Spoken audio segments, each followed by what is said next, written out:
अस्सलाम वालेकुम। मैं हूं डॉक्टर मसूद परवेज और आज एक नए प्रोग्राम के साथ आपकी खिदमत में हाजिर हूं। पिछले दिनों जैसे कि आपको पता है कि मैं डेंगू में मुब्तला हो गया, उसके बाद कराची गया तो वहाँ पे हॉस्पिटलाइज्ड हो गया, तो वो सारा कुछ अपनी जगह पे। लेकिन अब दोबारा से सेहत के साथ मैं आपके साथ मुखातिब हूँ।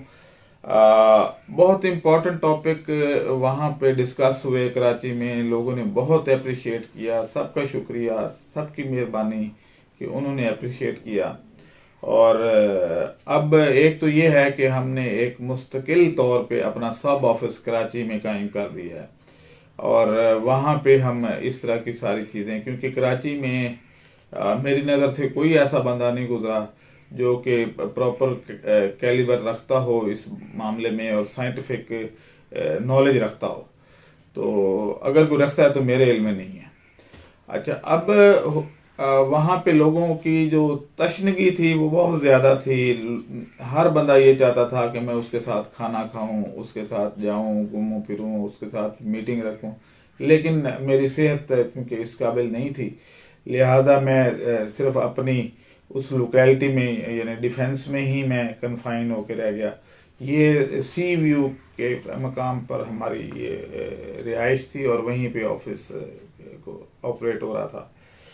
अच्छा, अब टॉपिक है कि मछलियाँ तो बहुत सी हैं, लेकिन ये तमाम मछलियाँ जो हैं इनमें प्रॉफिटेबिलिटी किस में ज़्यादा है।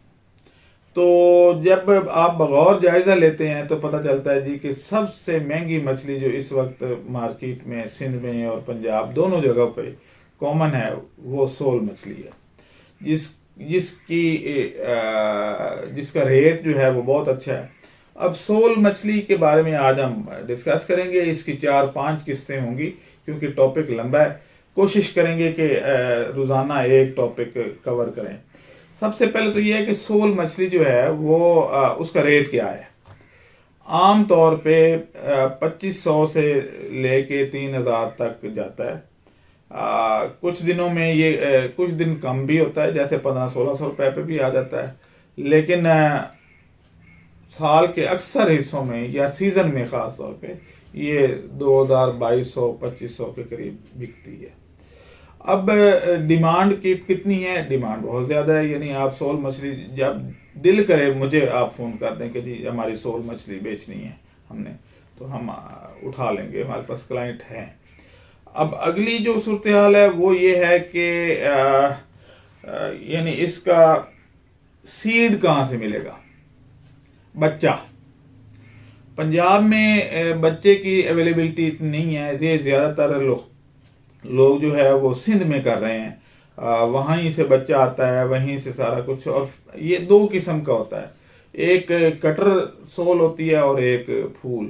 तो फूल सोल जो है उसकी डिमांड ज़्यादा है, उसका रेट अच्छा है। कटर सोल उसके मुकाबले में चीप है।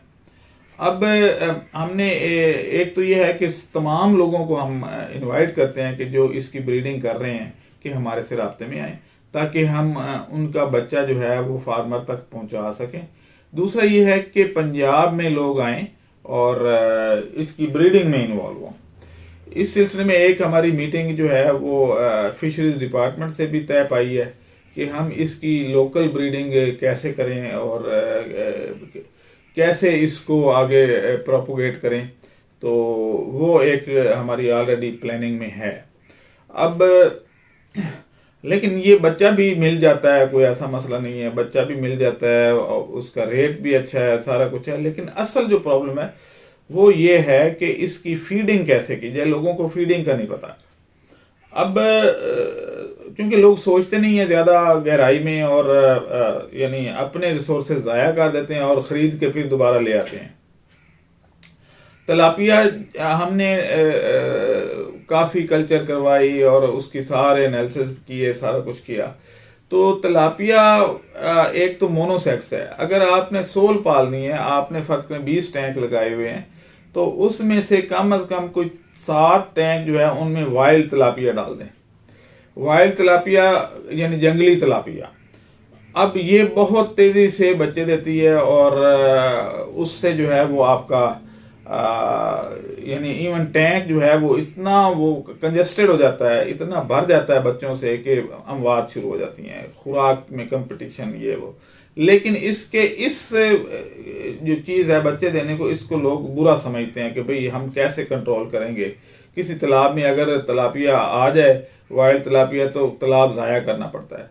लेकिन इसका एक बेनिफिट है जो जो हमें असल में प्लस पॉइंट सोचने हैं, लोगों की बुराइयां नहीं देखनी, लोगों की अच्छाइयां देखनी है। तो इसकी एक अच्छाई है इस तलापिया की, वो ये है कि इसके बच्चे को अगर आप अंदर से निकाल के तो सोल वाले टैंक में डाल देते हैं तो सोल मछली की खुराक बन जाती है ये, और इस पे बहुत अच्छी ग्रोथ आती है। यानी सोल मछली बगैर किसी एडिशनल चार्जेस के, अखराजात के आप पाल सकते हैं। अब एक तो ये वाइल्ड तलापिया इसके लिए जबरदस्त चीज है।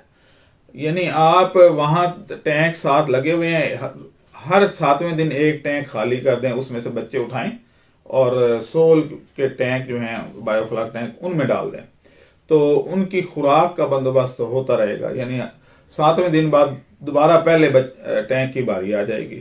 तो इस तरीके से एक तो ताज़ा गोश्त, वो भी मछली का, और सोल जब शिकार करती है तो ज़्यादा खुश रहती है। तो इस तरीके से आप अपने सोल मछली की खुराक का बंदोबस्त कर सकते हैं और कोई एडिशनल चार्जेस नहीं होंगे। अब एक अगली चीज जो आती है वो ये है कि सोल मछली डाली कितनी जाए एक टैंक में। तो असूल एक ही है, चाहे तलापिया हो, चाहे रहू हो, चाहे मोरी, थैला, जो भी आप मछली लेके आए, तो एक टैंक से 1000 से 1200 किलो आप वजन उठा सकते हैं। तो अब अगर सोल फिश जो है वो वजनी है, क्योंकि आमतौर पे ये 2.5-3 किलो की हो जाती है, तो उस सूरत में अगर आपने 1200 किलो या 1000 किलो वजन एक टैंक से उठाना है तो फिर आप 350 से 400 किलो, 400 दाने डाल सकते हैं इसमें। इससे ज्यादा डालेंगे तो प्रॉब्लम होगी। तो लिहाजा आप जो है वो अपने आप को स्टैंडर्डाइज करें कि सोल काम अच्छा है। अच्छा, कुछ लोग यहाँ पे ये कहते हैं जी कि वो इसका टेन्योर बड़ा लंबा है, बिल्कुल लंबा है, लेकिन लोग ये नहीं सोचते भाई 6 महीने की 2 क्रॉप लेने से बेहतर है कि साल की 1 क्रॉप ली जाए। यानी बार बार सीड डालने की जरूरत भी नहीं होगी, और उम्र के साथ साथ वो सख्त जान भी हो जाती है, अमवात के चांसेस भी कम रह जाते हैं। तो इस तरीके से आप उसी सोल को पूरे साल पे ले जाएं, टैंक ज्यादा कर लें, यानी हर महीने एक टैंक खाली करते जाएं, टैंक ज्यादा कर लें, ना कि छोटे साइज की 1.25 किलो की या किलो की मछली जो है वो आप मार्केट में लेके आ जाएं। आप उसको पूरा साल रखें, उसका प्रॉपर वेट लें, लेकिन टैंक ज्यादा कर लें, यानी हर महीने एक टैंक फिल करें और हर महीने एक टैंक खाली करें। तो इस तरीके से आपका मुस्तकिल रोजगार बन जाता है, और इस तरीके से आपका एक जो मुसलसल जो आमदन का जरिया है वो रेगुलराइज हो जाता है। आपको इंतजार करने की जरूरत नहीं होती, आपको पता होता है। और सबसे प्लस पॉइंट ये कि लोगों को जब पता चल जाता है कि जी फर्ज करें गुलाम रसूल के पास हर वक्त सोल मछली मौजूद है, तो गुलाम रसूल के पास हर बंदा जो है अप्रोच करेगा। जब शौक होगा ये खाने का मछली का, तो वो दूर से भी उस गुलाम रसूल के पास जाके तो ले आएगा। तो इस तरीके से जो है वो आपकी पॉपुलैरिटी भी हो जाएगी कि नहीं भाई सोल मछली गुलाम रसूल के पास ही मिलती है पूरा साल। तो जब इस तरह के 10-12 बंदे या ज्यादा बंदे होते जाएंगे तो एक तो मार्केट डेवलप हो जाएगी, और दूसरा ये है कि इस तरीके से जो है वो आपकी रोजगार भी मुस्तकिल हो जाएगा और आपको कोई और काम करने की जरूरत नहीं होगी। अगली किस्त में इंशाल्लाह हम इसकी बाकी फीड रिसोर्सेज पे बात करेंगे कि ये तो एक तलापिया का यूजेज था कि तलापिया एज सोल फीड, लेकिन आगे जाके हम इसको कैसे करना है, इसका अगर चिकन पे पालनी है तो कैसे पालनी है, अगर रेड वर्म पे पालनी है तो कैसे पालनी है, ये सारी चीजें अगले प्रोग्राम में बारी बारी डिस्कस होंगी, क्योंकि एक वक्त में अगर सारा डिस्कस करेंगे तो इतना लंबा हो जाएगा कि आपके लिए भी मुश्किल होगा सुनना, और इतनी बड़ी वीडियो अपलोड करना भी मुश्किल हो जाता है। अब मुझे इजाज़त दें, अल्लाह हाफिज। हमारे चैनल को सब्सक्राइब करें और साथ में बेल आइकन को भी दबा दें ताकि हमारी हर नई आने वाली वीडियो आप तक बआसानी पहुंच सके।